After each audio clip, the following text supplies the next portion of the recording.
अगर अच्छा काम नहीं कर रहे तो फिर दुनिया में डंका कैसे बज रहा है? अभी बता दे भाई, अभी बता दे। दुनिया में तो कितना डंका बज रहा है। देखिए नेपाल जैसा देश हमारा आम वापस भिजवा दे रहा है, दुबई जैसा देश पतंजलि को बैन कर दे रहा है, जापान जैसा देश हमारा क्या बोलते हैं आम वापस फेंकवा दे रहा है। उन लोगों का कहना है कि हम लोग वो हमें कंसिडर नहीं करते। चाइना लद्दाख में घुसा हुआ पड़ा है, पाकिस्तान हमें हड़का के चला जाता है। बात तो सही है। परीक्षा पे कौन सी चर्चा होती है? अनपढ़ आदमी परीक्षा पे चर्चा करेगा? यहाँ पढ़े लिखे जो बैठे हैं यहाँ पर वो बेवकूफ है। जिसने आज तक स्कूल का मुंह नहीं देखा वो बताता है कि हम टिप देंगे। गजब बेइज्जती है। मैं इसरो के वैज्ञानिक को अगर ध्यान देने लग जाऊं तो मेरे से बड़ा बेवकूफ कोई नहीं है, क्योंकि मैं उसके बारे में कुछ जानता नहीं। बात तो सही। और अंजना जी, एक महत्वपूर्ण बात, अभी एक वरिष्ठ पत्रकार जो कल तक आम आदमी पार्टी के नेता होते थे, हाँ बेटा, वो देश के गृह मंत्री के संदर्भ में बोल रहे थे। मैं बता देना चाहता हूँ, धारा 370 किसने समाप्त कराया? अमित शाह जी ने। नक्सलवाद को किसने खत्म किया? अमित शाह जी ने। को अपनी पूरी शक्ति के साथ कश्मीर में स्थिरता किसने लाई? अमित शाह जी ने। क्या बात करेंगे ये लोग? इन लोगों को एक फोबिया हो गया है, सिंड्रोम हो गया है। Narendra Modi phobia, Amit Shah phobia, depression. और ये लोग जो संघ और बजरंग दल के मेंबर हैं, राजनीतिक विश्लेषक करके यहाँ आते हैं और इनका विश्लेषण क्या ये दुनिया देख रही है? कुछ तो लोक लिहाज होना चाहिए, कुछ तो होना चाहिए भाई। गजब बेइज्जती है। कुछ तो पढ़ लिख के आया करिए। क्यों इस तरीके से ज्ञान देते हैं आके? जनता हंसती है आप लोगों की बातों को सुन के। सवाल पूछा जा रहा है भारतीय जनता पार्टी पे, जवाब दिया जा रहा है उसपे। अरे सवाल का जवाब दीजिए ना। Good question. अमित शाह जी क्यों संसद में नहीं आ पा रहे हैं? क्या कारण नहीं आ रहे संसद के अंदर? किससे उनको डर है? किससे डर है? क्यों नहीं अपना मुंह दिखाते वहां पे? ये सवाल नहीं पूछा जाएगा? के लिए आम आदमी पार्टी में अरविंद केजरीवाल की वकालत करते थे। कौन है ये लोग? कहां से आते हैं?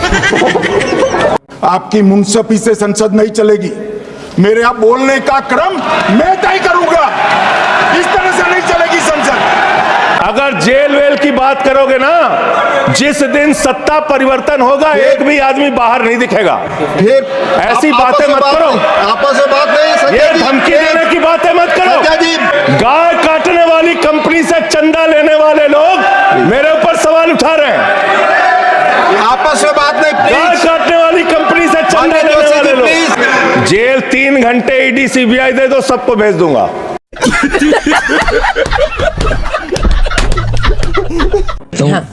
देखिए, सबसे पहली बात तो मैं कहना चाहूंगा कि भारतीय जनता पार्टी के कार्यकाल में लूट के रोज नए आयाम स्थापित हुए हैं। हमने यहाँ पर विधायक चोरी होते हुए देखे, सांसद लुटते हुए देखे, विपक्ष की पार्टियां लुटते हुए देखी, और तो और चुनाव भी लुटते हुए देख लिए हमने। और ये जो बच्चे बैठे हैं ना, इनका भविष्य भी लुटते हुए देखा हमने नीट और सीबीएसई में। बात तो सही है। उसके बाद हमें लगा, अंजना जी, उसके बाद हमें लगा कि अब और क्या लूट लेंगे भाजपा वाले? जल, जंगल, जमीन सब तो लूट लिया, लेकिन भारतीय जनता पार्टी वालों ने हमें गलत साबित कर दिया। आज इन्होंने प्रभु राम को भी लूट लिया। और देखिए, ये बार बार जो बात हो रही है कि भाई एसआईटी बनाई है, एसआईटी जांच कर रही है, आपको बता दूं उत्तर प्रदेश में अब तक 80 से ज्यादा एसआईटी बन चुकी है, जिनका आज तक रिजल्ट नहीं आया कि क्या हुआ है। और मैं पूछ रहा हूं कि अगर आपकी नीयत सही है तो एफआईआर क्यों नहीं हुई है? नॉर्मली एसआईटी तब बनती है जब किसी पे आप एफआईआर करते हैं कि 4 लोगों के खिलाफ एफआईआर हुई है, एसआईटी जांच करके बताएगी किसने क्या किया। यहाँ पर एफआईआर पर कोई कार्रवाई नहीं। कांग्रेस पार्टी ने किया था। ऐसा नहीं, बोफोर्स पर जब हुआ था तो कांग्रेस पार्टी ने राम भगवान की बात नहीं सुनने दोगे। ये भक्त माफ नहीं करेंगे आपको, श्राप दे देंगे। मैं चुप रहिए, राम मंदिर पे मत बोलिए आप। मेरा एक छोटा सा सवाल है, ऐसा नहीं है भाई। एक बात बताइए, एसआईटी किसने बनाई है? सीएमओ ने। और जो ट्रस्ट में जो पदाधिकारी हैं उनको किसने रखा है? पीएमओ ने। Good question, you are a good question. अरे भैया, जो पीएमओ ने जहां से जिन पदाधिकारियों को रखा है उन पे सीएमओ जांच करेगा क्या? आपका और हमारा मूर्ख बनाया जा रहा है। बात तो सही है। असल में हकीकत यह है कि ये सब जानते हैं, मिल बांट के खाते हैं। और समस्या यह है कि कहीं हो सकता है कि दिल्ली जो है ज्यादा माल जा रहा हो तो लखनऊ वालों को परेशानी हो गई। ये भी इनकी आपसी फूट की वजह से पता चला है। और आज देखिए ना, भक्त निकल के आ रहे हैं। कोई काक भुसंडी लेके आ रहा है कि मैंने तो इसको दिया था प्रभु राम के लिए। कोई बताइए चांदी की ईंटें लेके आ रहे हैं, प्रभु राम की नींव में रखने के लिए दी थी, उन्हें इनके पेट ने निकल लिया, उनको।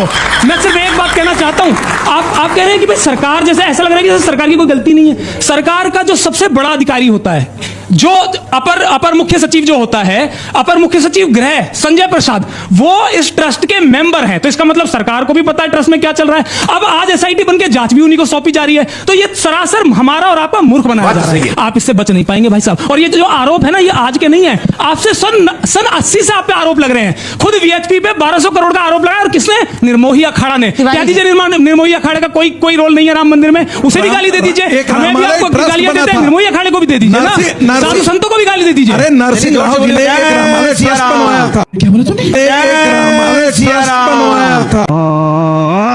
आज बच्चे, यकीनन उनकी ओर से जो गाली दी गई है जितनी गंदी और भद्दी, हम उसको टीवी पर भी नहीं दिखा सकते।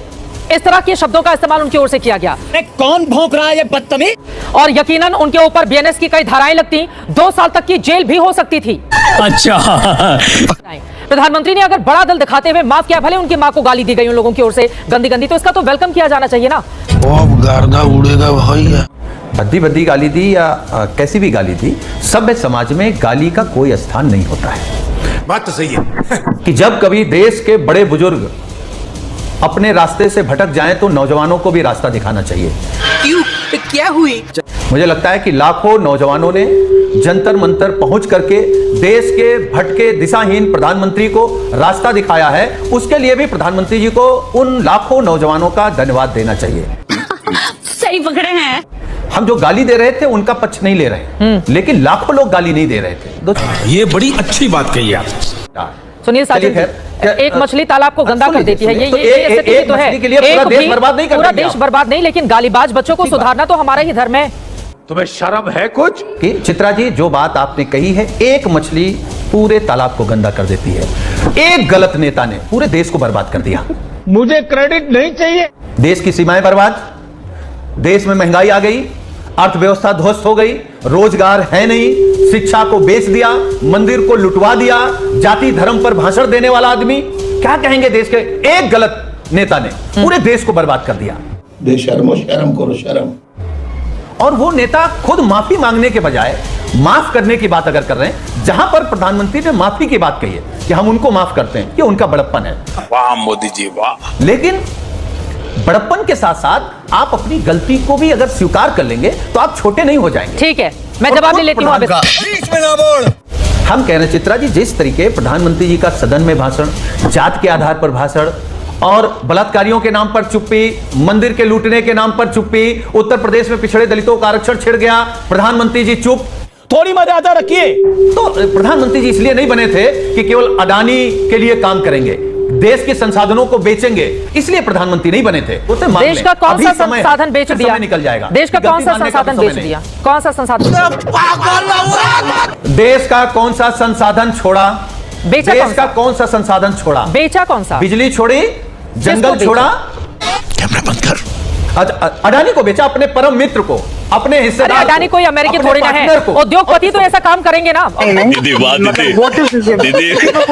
हमको उद्योगपतियों से दिक्कत नहीं है, लेकिन उद्योगपतियों ने इस देश के सारे चैनलों को खरीद करके देश की सही बात भी आने नहीं दे रहे हैं, इसलिए उद्योगपतियों से आग लगा दी, आग लगा दी, आग। मुझे अपने घर जाना है। सम्राट चौधरी से जब आपका जिक्र किया तो उन्होंने कहा कि आपकी पार्टी दिलजलों की पार्टी है। अच्छा, चलिए। दिलजले समझते हैं आप? उन्होंने मुझसे पूछा क्या?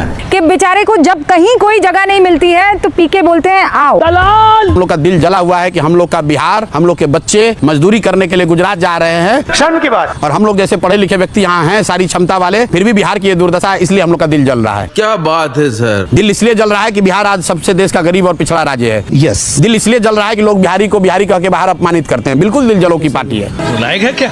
वहाँ केरल का भी तो बच्चा दिल्ली पढ़ने आता है ना, इलाज करवाने आता है ना।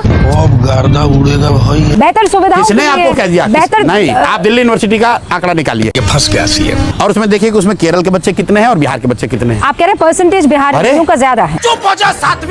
आप एम्स का आंकड़ा निकालिए और देखिए कि वहाँ इलाज कराने वाले केरल, तमिलनाडु के कितने हैं और बिहार के कितने हैं। बोले तो बोले क्या? हादसा कहीं भी हो, हताहत होने वाला बिहार का बच्चा है।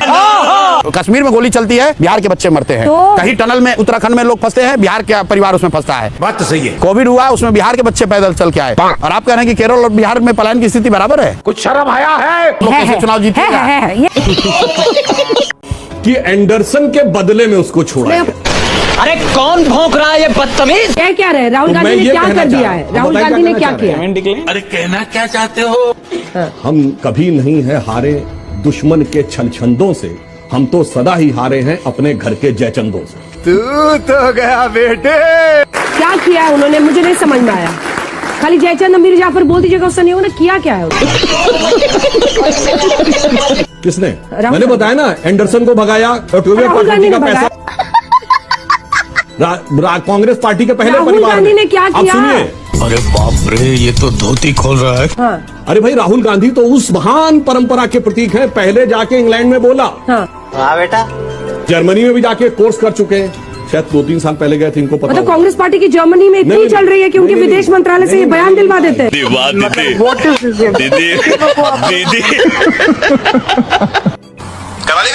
आप बोले दीजिए, मैं कहूँ चित्रा जी आप बोल दीजिए, आप एंकर हैं और बीजेपी के प्रवक्ता भी, दोनों बन जाइए। हम तब सुनने में अच्छा लगेगा। आप बोलने ही नहीं देते। एक लाइन बोलता हूँ, आप पूरा लाइन कहानी सुनाने लगती हूँ। आप जरा आज देखिएगा अपनी डिबेट नहीं कि विपक्ष को बुला के आप बोलने देती हैं। सत्ता पक्ष ने पूरा बोला, आपको कोई दिक्कत नहीं। विपक्ष बोलने लगा